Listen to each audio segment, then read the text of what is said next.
Hello everyone, and welcome to Judy's Creations in Crochet. And my big guy is here to wish you a Merry Christmas.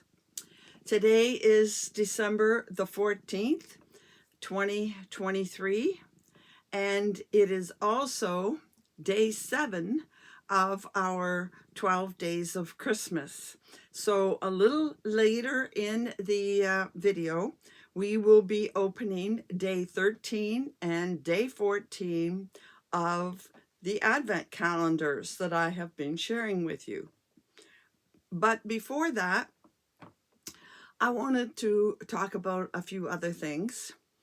And first, I thought I would share with you the significance of this day, December the 14th, to me and my family.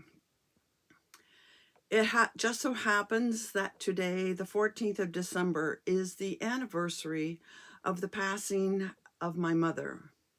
Now, this happened many, many years ago, back in the 70s. She was only 55 years old, and I've been without my mother longer than I had my mother because I was only 23 at the time. And it was my very first year of teaching. I had just started teaching in September, and I lost my mother in the middle of December. And less than 2 weeks later, I got married. So it was a difficult time. But I thought I would share just a little bit about my mother today, since this is a special day. And because I believe that I got all my crafting ability, you might say, my needlework ability, I got that from my mother. Although I really don't remember her ever sitting down and teaching me anything. But it started with my mother was quite a seamstress. She made a lot of the clothes that I wore when I was quite young in elementary school.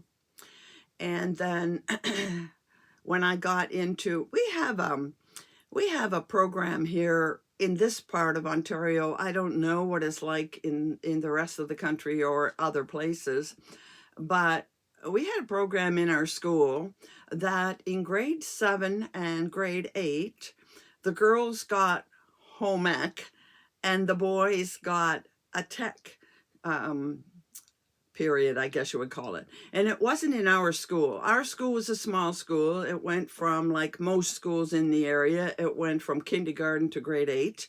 And we were bused once a week. The boys to one school and the girls to another school. When we got to grade 7, we were bused to another school where there was a teacher who taught home ec. And I'm thinking other schools in the city were also bused there different days because they had the facilities. And there was a kitchen, and I do remember doing some work in the kitchen. But what I remember most is the sewing part of the class. And I obviously had more skills, I guess, than the bulk of the class, because I remember in grade 7 we made aprons, but in grade 8 we got to move on to other things. And after making the item that we all had to make, she then allowed us to make something of our own choice.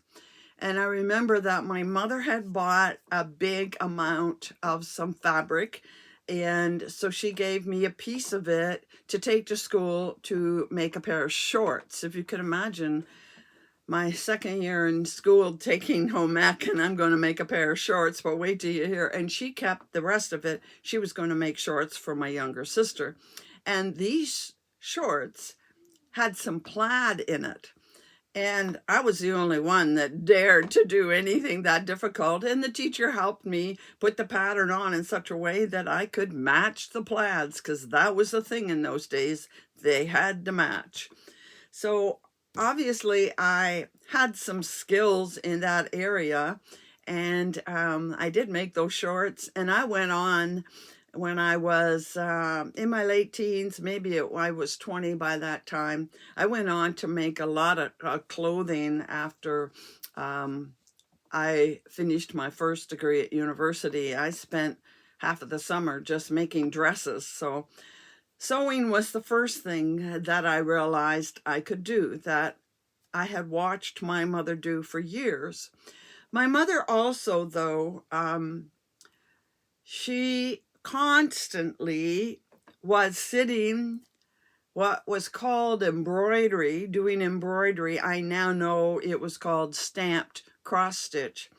Every single pillowcase in our house, there were pairs of them, were stamped with a pattern that she then cross-stitched, stamped, it was stamped. She cross-stitched in a variegated yarn. So we had two pillowcases that were blue, two that were green, two that were purple, two that were yellow. I mean, you name the color.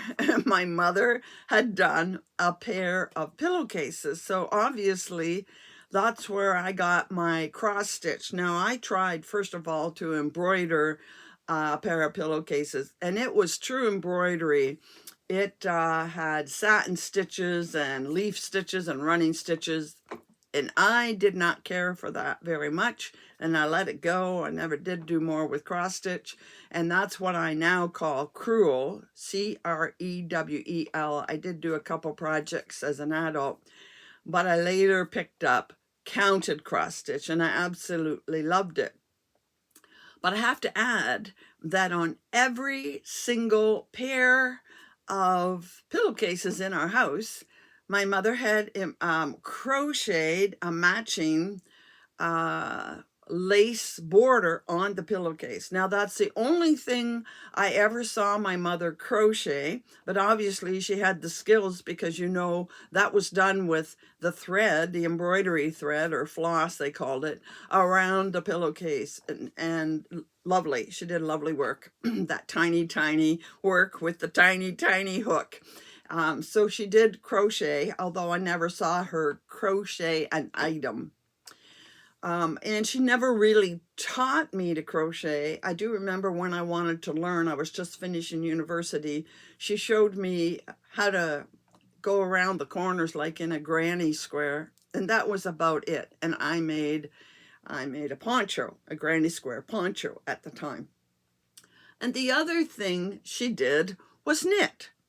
I didn't pick up my love of knitting from her, obviously, but I think people have told me there are two methods to knitting, and my mother was of Dutch background, and she did, I think, what they call European method. I'm not too sure the two methods, but the way I saw her knit was to put the knitting needles, you know, the long knitting needles. We didn't have the ones on cords in my day as a kid. She put them under her arms and held them and knit. Well, I did knit 2 scarves. That was the end of my knitting career. But I found that anytime I did that, it hurt. I had sore armpits when I was all done, and I didn't want any part of it. Now with the circular needles, it's in my mind one day I may try. But again, she did show me one basic, you know, how you put the yarn around and you cast it on by going through the yarn on your palm and making a line of cast on stitches. And I knew how to knit and purl. She must have shown them to me, but she never sat and taught me.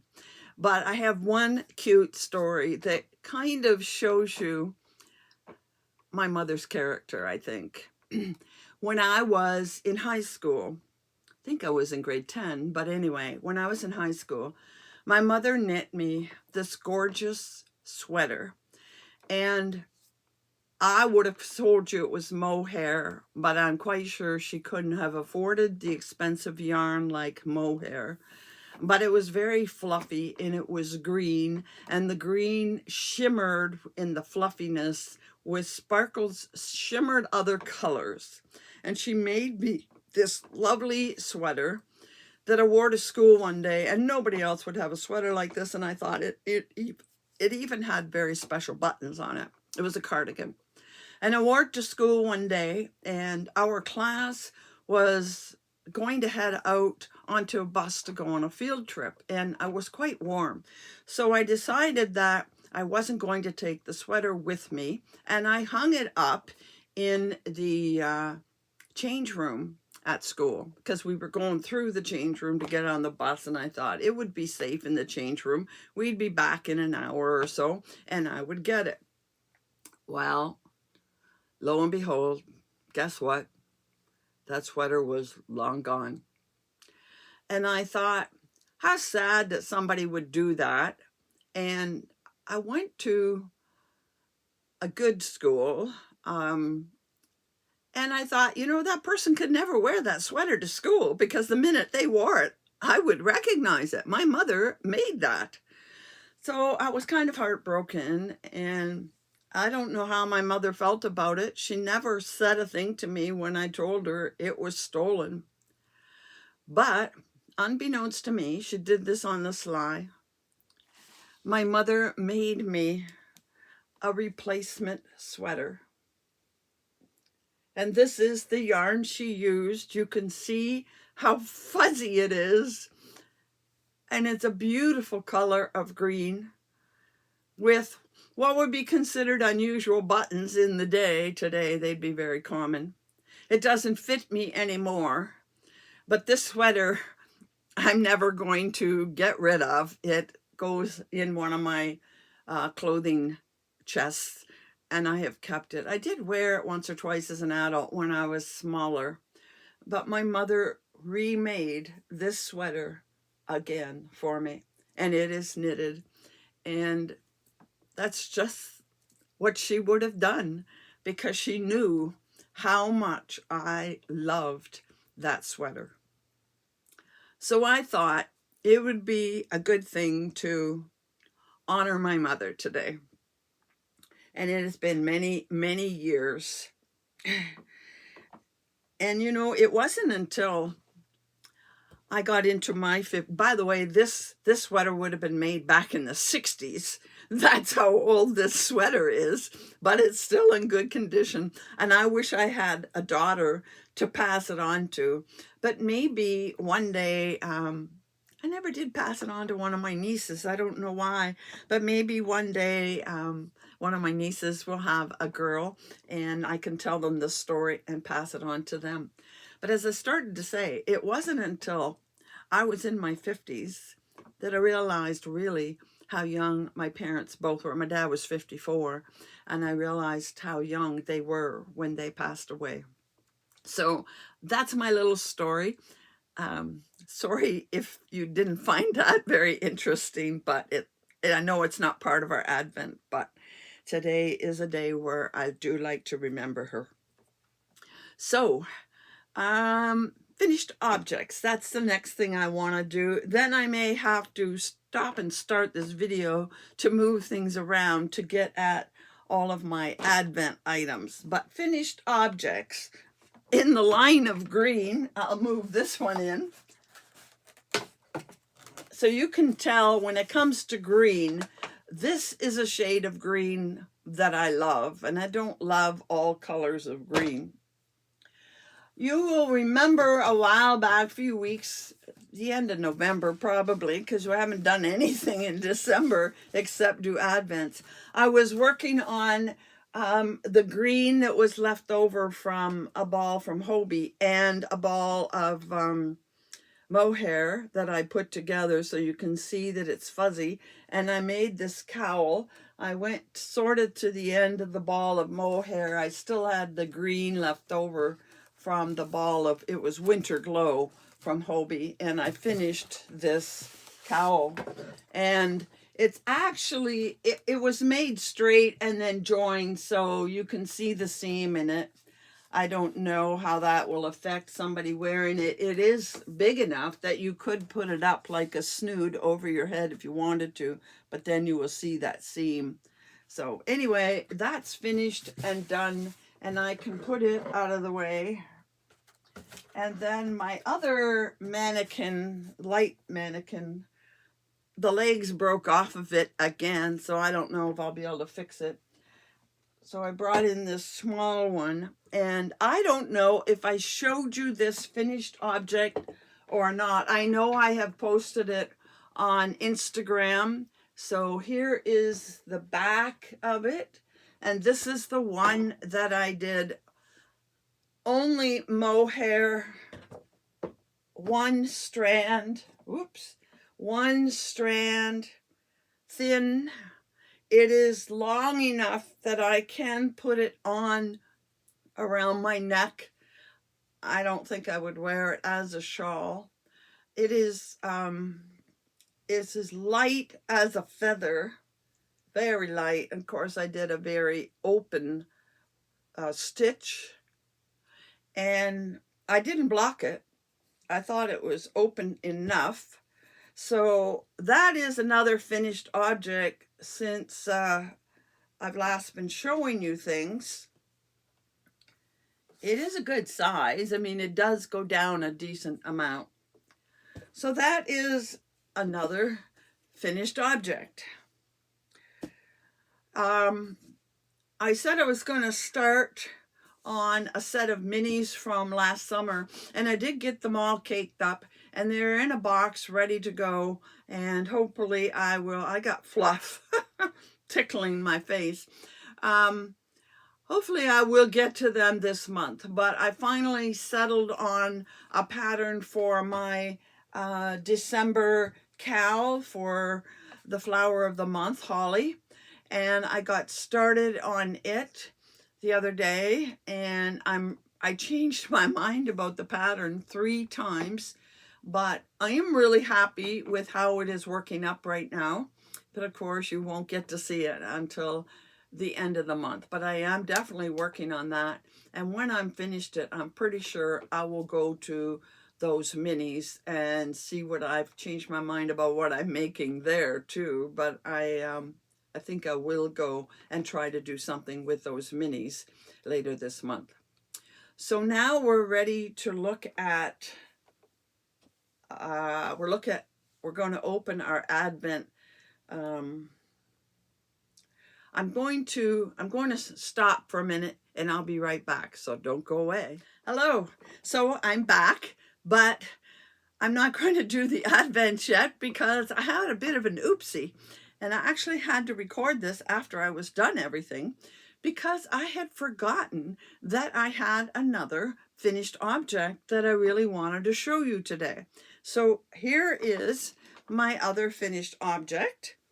This is called the Reading Shawl, and it is a good wide shawl, and you see it's made up of like 3 triangles so that it has a flat bottom. It doesn't come to a point, and I really like that aspect of it. I did this on purpose because of that, and I have made it for myself for something to wrap around my shoulders when I get chilly, particularly in the mornings when I get up. I don't get dressed right away. I get up and have breakfast and feed the cats and do my morning kind of reading and everything. And I like to have something a little warm around my shoulders. Now this pattern is a YouTube tutorial, and it is done by Anya of Ophelia Talks. So I will link the tutorial in the description box below. This is what I would call half of a hexagon, and the nice thing about it is with the flat bottom at the back rather than the point, it still comes as low as you would like it. See how it does come down, reaches my butt, but it has more on the sides. If you had a triangle going that low, you wouldn't have as much on the sides. And I really like that to give me some warmth. I'm thinking I just might put a toggle button or something right here to hold it closed when I'm wearing it. But it is nice and warm, and part of that, I'll show you in a minute, part of that is the yarn. So all it is solid double crochets on the back, and then it is the windows every other row on the side. Very straightforward pattern. And like I said, there's a tutorial on, I will link the tutorial below. And what I used for it, of course, it's purple. What I used for it is this Momenti by Premier. And it is definitely a 4-weight. And it says to use a 5.5 millimeter. I'm not sure if I use 5.5 or if I use a 6, but maybe I used the 5.5 millimeter hook. And as you can see at the front, first of all, I'll tell you what's in it. It's 58% cotton and 42% acrylic. So if I ever did want to donate this, if I change my mind and make something else, because I have another thing in mind, I could donate it with cotton and acrylic in it. It's a number 4 weight. And as you could see, it has 437 yards, 400 meters in one cake. And I used 2 cakes. I used all of 2 cakes. Now, I have a 3rd cake, and it's sort of going in my mind that I might want to put maybe half a dozen more rows on it. I'll think about it. I'm going to wear it for a bit first before I decide. And the color that I use is dusk. I have this in another color as well. And I only have 2 cakes of it, but I may make the same thing in that other color. It's more browns and peachy. But I really like this pattern. I really would make it again. And I enjoyed this yarn. I don't work with a lot of 4s, but this was nice. But I have to take it off because I don't need it with this sweater on. It is quite warm.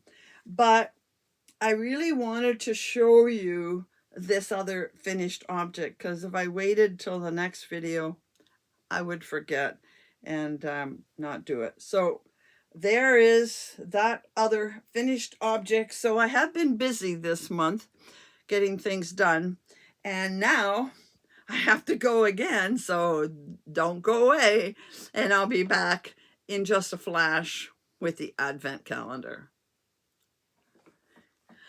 All right, so I'm back again. We're ready to open our advent calendars. I had to shift things around because I am a little bit tight for space, and I like to have things close when I'm opening these advents. So today we are opening 13 and 14. So we're on the downward side, sliding into Christmas.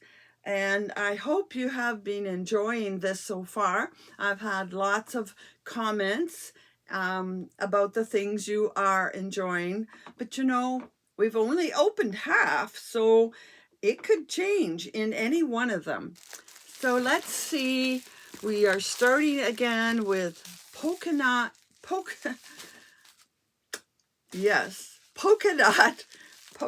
Creek yarn, and this is day 13, and this is Brine Dye Works, and this is nice Christmassy paper. And I've been really enjoying doing this. Oh, now I like this Brine Dye Works.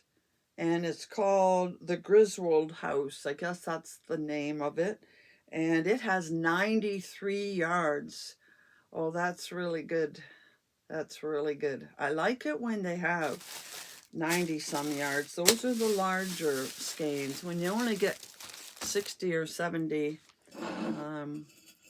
sometimes that's a little harder to work with, but I like that. That's a nice color. And then we have day 14. Mom, this box is meowing. Day 14, and day 14 comes from Crafty That Way.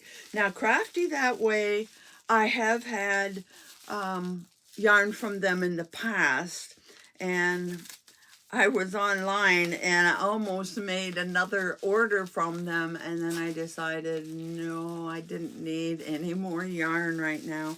Especially since I did make an order from another company that was new to me. So I'm not ordering hardly any yarn these days. And the other thing I've noticed, somebody pointed out these are mostly Alberta. I went through the list the other day and checked where they were all from. And you know, two were from Saskatchewan. One or two of them, I really couldn't tell where they were from. One looked like they were from Ontario, and the rest were all Alberta. So that's like 20 of them were from Alberta. Now, this is from Crafty That Way. And because the last one was green, this is kind of going to go with it. I'm not a fan of this type of green, this olivey green. Thousands of Tiny Lights is what this one is called. And it has 93 yards as well. So for the green lovers out there, you'll really like that one. So let's put it on the board and then have a look at how this is all shaping up.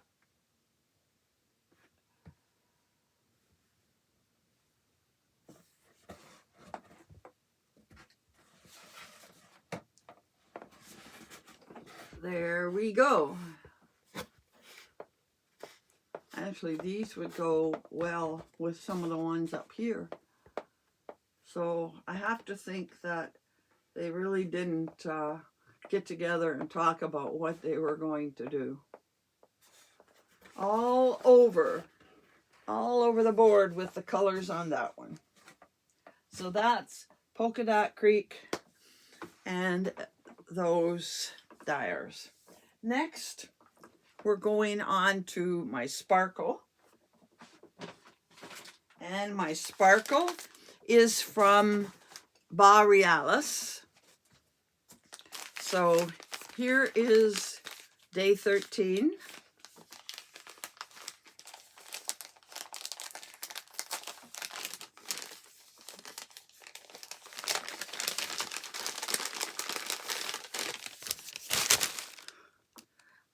Oh, nice. Well, you know what? I don't think there's a sparkle that I would dislike unless it was that weird green. Anyway, there's pale blue. Now that makes me think wintry and Christmas. I know most people think red and green at Christmas, and I do think red and green, but I also think very light blues and whites and dark blues. I guess it's, you know, the silent night kind of idea. And that would be very pretty and something like that. And it actually would go nice with day 2 up there, which I will show you in a minute.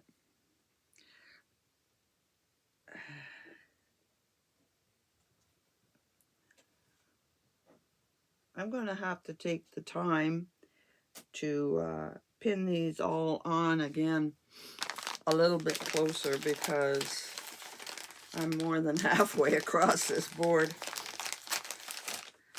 And the next one, oh, I forgot to show you, it says day 14.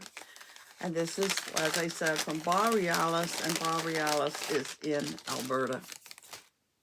Oh, that is a lovely, lovely berry color. Now, this is some of the color I would have expected in my Yarn Unique because it's called Frosted Berries. And this is a color of, people might call it red. It's a deep pink.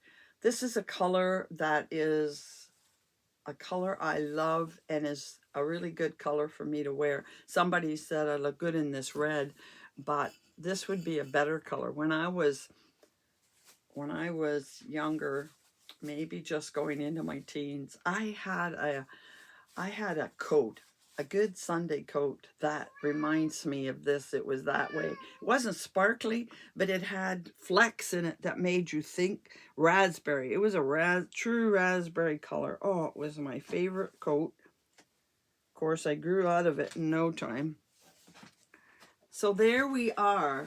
See, I think this blue and that blue, and maybe even that one, they would go together, but I think of the whole board so far, this is my favorite color. Yeah, I know this is purple, but something about this I really, really like. So that's Borealis. So we are done with our sparkles. Now we're going to move on to Tangled Poet. I'm just moving the board in here a little bit closer. So I think I called them the wrong name last time. So I am sorry. This is the Tangled Poet, and this is day 13 of the Advent, and this color is going to very nicely work with the last color. I like it a little better than the last color, if I can get it out of there. And there we go. Yes, that is working very nicely in the fade, which you will see in just a minute. Whoops, don't want this board to fall over.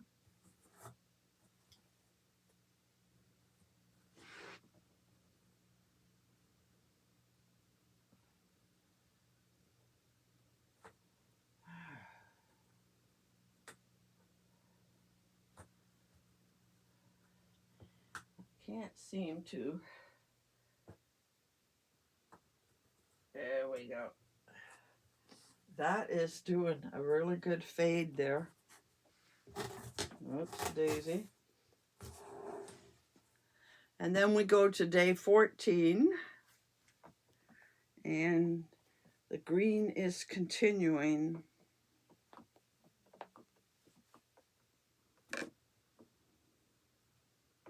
There we go. It's got a little bit of that other olivey color, but it's more into what I call the Christmas green. I like that a little bit better. And we'll see if I can do a better job getting this on the board.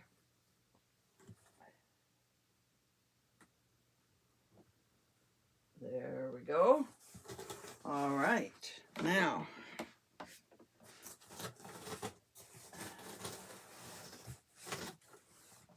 to get these display boards, you have to buy something tall, which makes it harder to get it in the picture.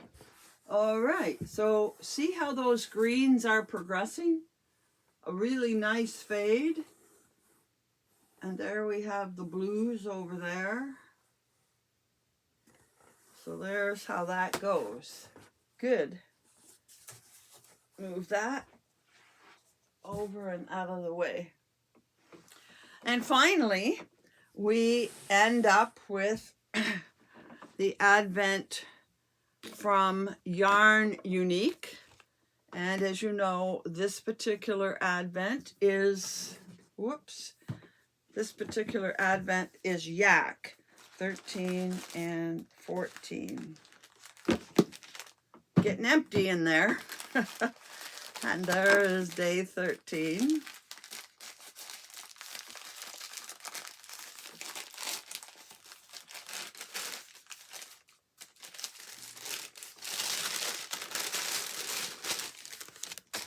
Oh, now we're really getting into the nice berries.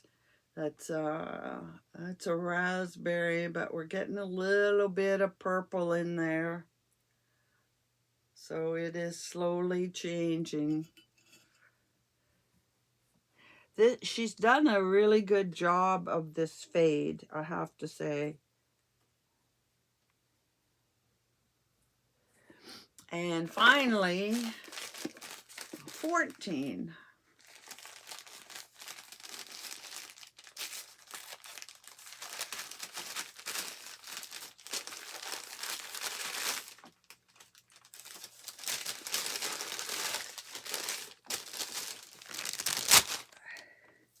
And 14 is getting into our purples.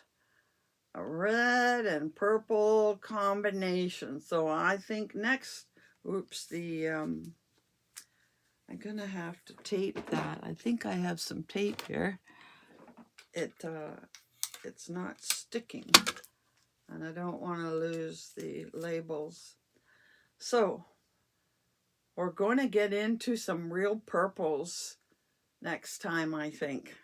Good, good, good. A lot of you are really liking this particular fade. A lot of comments about Yarn Unique. And again, Yarn Unique is from the UK. And here is the board. Isn't that looking lovely? What a lovely fade. She's doing a really good job of transitioning from color to color. Really good. So that wraps up our 4 Advent calendars for today. And then we need to talk about what my true love sent to me today. Do you remember? This is day 7, and he sent 7 swans a-swimming. And then all of the rest. How many of you can repeat them all so far? Just from 7. 7 swans a-swimming. So we're going to make it easy on you today. The key word is swans, S-W-A-N-S, swans. And don't forget to put that word in the description box. And as I said, I will go from day 1 to 11. On day 12, I will announce the winners. And the winners will get a free pattern from Ravelry. So make sure that you have actually, if you don't have an account in Ravelry, make sure you open one. You don't have to do anything else with it. Just start an account, have a name, and I can then send you a pattern in Ravelry when the time comes if you're one of the lucky winners. And again, I want to remind you that I have links in the description box to some bundles in Ravelry showing you patterns that you can do with minis or scraps. And I have 2 bundles, one for crochet and one for knit. And I'm always finding more, and people are suggesting patterns, and I add those patterns to it. So you might want to look back every now and then. So I think I need a little drink.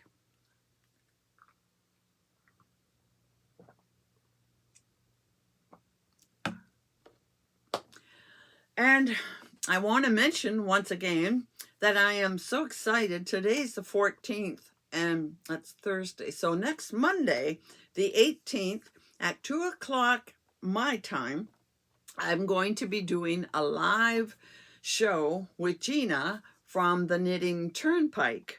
And Gina has created a, I don't know what you call it. She's created something in YouTube where you can go and see the thumbnail of the video that's coming. And there's a space, because I went and checked it out.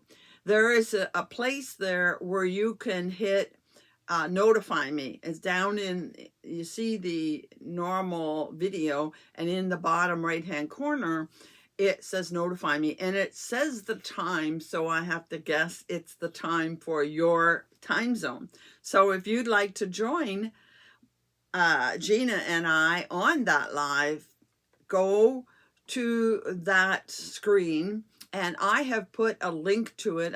I'm pretty sure I have a live link to it in my last 2 videos, and I'll put another live link to it in my video down below. I have a link to Gina's YouTube channel, and then right behind it I have a link to that particular show that is coming, and it says coming, and it says the date and so on. So if you want to catch that, you can go and check notify me, and then you'll be told when we go live, and hopefully you'll join us there. It should be fun. She says we don't want to make it too long, an hour, maybe a little more, but not a real long one. We don't want it to be boring. We want to keep it interesting. So that's coming, and I'm excited about that.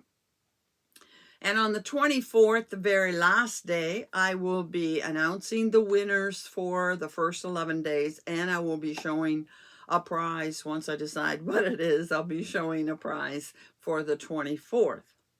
Now today the other thing that I have is one acquisition. Like I said, I'm not making a lot of acquisitions, but I did make one.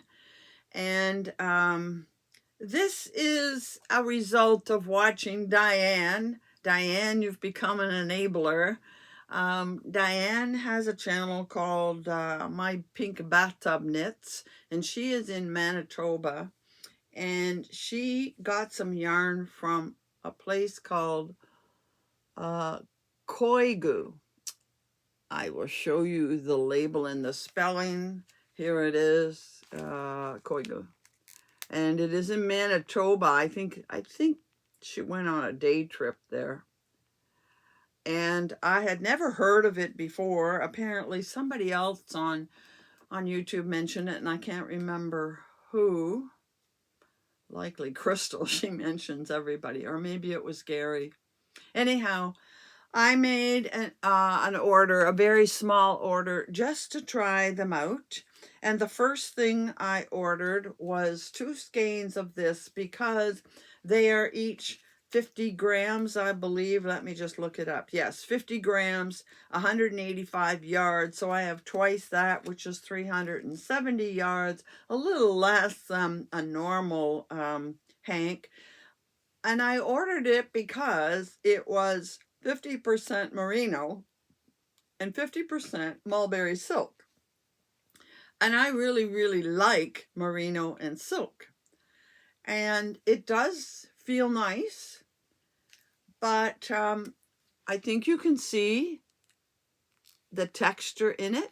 And you know that that's not my favorite yarn, having that texture. And I crochet a lot with pearlescent fingering from EFA, and in fact my red yarn for December is pearlescent. And actually this is a second skein of the yarn I'm using right now, and I may have to cake this up and use part of the second one. But this is also 50% superwash merino and 50% mulberry silk. You do not see any texture. It is single ply. That's probably why. This is probably plied. And there's no comparison in the feel of it. And I think the 2 of these probably cost about the same as this. But the 2 of these together are giving me, as I told you, 370 yards. This is 550 yards. So I know I'm shipping from a little farther. This comes from North Carolina and this comes from Manitoba. But the quality speaks for itself. I much prefer this to this. Not that I won't use this, and not that this isn't nice for those of you that want to purchase Canadian. This is nice. And the color is a little bit different. And I think what I'll probably end up doing is finding something in a solid that maybe goes with that aqua or teal, and do something larger and put this in it. And I'm sorry if people don't like to hear my honest comments, but I can only tell you what I really feel about it. And this does feel nice. It does have a silky feel, but it doesn't measure up to the other. And I got one more just out of curiosity. This is 100%, I think it's superwash merino. And it doesn't have a label on it except the number, so I had to go and look it up. It has 1,000 yards, and I've never had 1,000 yards of a hand-dyed yarn. I have had 1,000 yards in the cakes I get from, say, Yarn Art and Hobie and that. I thought I would like to try it with a hand-dyed, and this one was very unique, very colorful.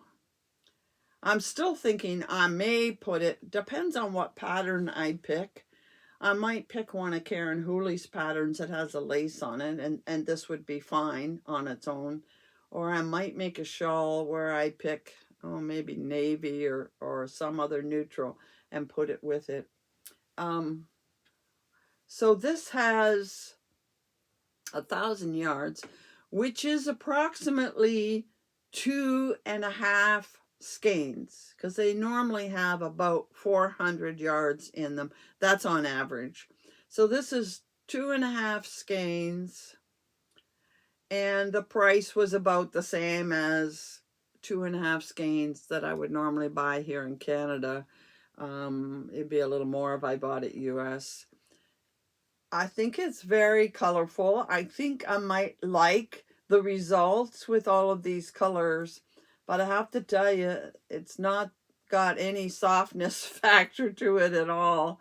I mean, it's not rough. You don't feel wool, but considering all the soft yarn I have, this is nowhere near. And again, you can see the texture. But I have tried it. Now I know what their yarn is like. They don't have a large selection, but so now you know what Koigu is all about. I had to show you. Now, within the next day or two, anytime now, I may have received it by the time you see this video. I always tape ahead of time. I will be receiving my last installment of the Arkansas Sock Society. So I will probably save it until the 24th. We'll see. Maybe I'll add it in one day before that. The 24th will be a little bit longer than the other Advent videos have been. So that catches you up to date on what's going on in my world. And I'm still plugging away at my December cal. And I will likely have it done by the end of the week. So maybe by the time I do the video, the live video with Gina, I'll have it done by then, and maybe I'll show you a little bit of it, but I can't really reveal it until the end of the month. So that's day 7 of the 12 days of Christmas. And remember, your keyword is swans. And until we come back for the 8th day of Christmas, happy hooking.